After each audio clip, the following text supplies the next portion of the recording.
जलाटवी गगनचर प्रवाह पावितस्तरे गले बलम्ब्य लम्बिताम्बुजं कृतं कपालिका ढमढमढमन्निनादभट्टमर्वयच्चकार चण्डताण्डवं तनोतु नः शिव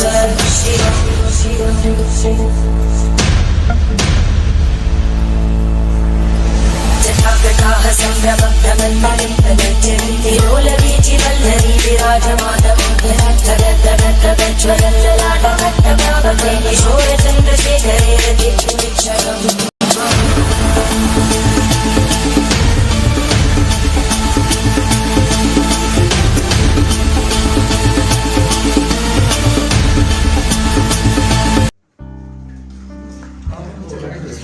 હેલો વ્યુઅર, ગુજરાતી વાતોમાં તમારા બધાનું હાર્દિક સ્વાગત છે। આજે પાછું હું એક એવી જગ્યા ઉપર આવેલો છે જે બિલકુલ અનએક્સપ્લોર છે અને એકદમ અનટચ મંદિર છે। એવું મંદિરનું નામ છે ઝરિયા મહાદેવ, જે ચોટીલાથી 9 કિલોમીટરની દૂરી ઉપર આવેલું છે।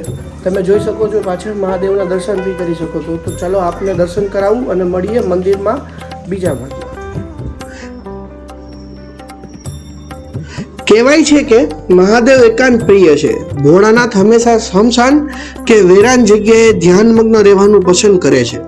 આવી જ એક વેરાન જગ્યા કે જ્યાં સ્વયંભૂ શિવલિંગ પર 12 માસ અવિરત જલાભિષેક થાય છે। આપણે એવી જગ્યા કે જે 15 કિલોમીટર દૂર ચોટીલાથી થાનગઢ રોડ પર આવેલી છે, એવું જ પૌરાણિક સ્વયંભૂ મંદિર ઝરિયા મહાદેવે આવી ગયા છે। અહીં 12 માસ શ્રદ્ધાળુઓનો દર્શન માટે આવે છે, તેમાંય ખાસ શ્રાવણ મહિનામાં તો ભક્તોનો મેવાડો જામે છે।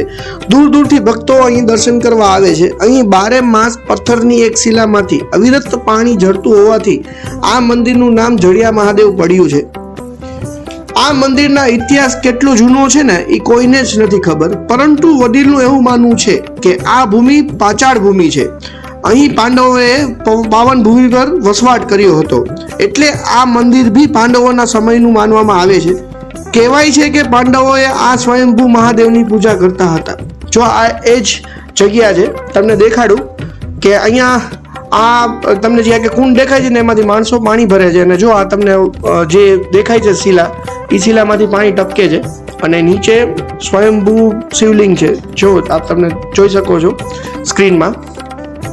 તમે જ્યારે શ્રાવણ મહિનામાં આવો ને તો અહીંયા લગભગ નીચે બધે જ પાણી ભરેલું હોય છે। વરસાદની સિઝનમાં વધારે પાણી હોય છે।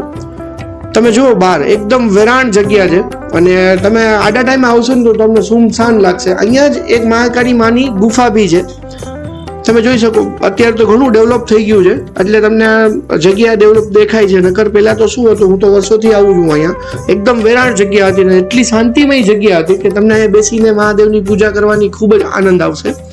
આપણે આગળ જઈએ છીએ, મહાકાળી માની ગુફા છે અહીંયા, અને અહીંયા હવન કુંડ બી છે અંદર। અહીંયા જે મહારાજ રહેતા હતા એનો હવન કુંડ છે અહીંયા। તમે જ્યારે ચોટીલા ચામુંડમાના દર્શન કરવા આવો ને ત્યારે આ જગ્યાની ચોક્કસ મુલાકાત લેજો। લગભગ અડધી કલાકમાં જગ્યા ઉપર આપણે પહોંચી જાય છે ચોટીલાથી। તમે જો આ કુંડની વાત કરતો તો એ હવન કુંડ છે, અને એક્ઝેક્ટલી આની અંદર જ માતાજીનું મંદિર બી છે અને માતાજીની ગુફા છે। તો મિત્રો, આ વિડીયો તમે ગમ્યો હોય તો વિડીયોને લાઈક કરજો, વિડીયો ઉપર કમેન્ટ કરજો, વિડીયોને શેર કરજો। હર હર મહાદેવ।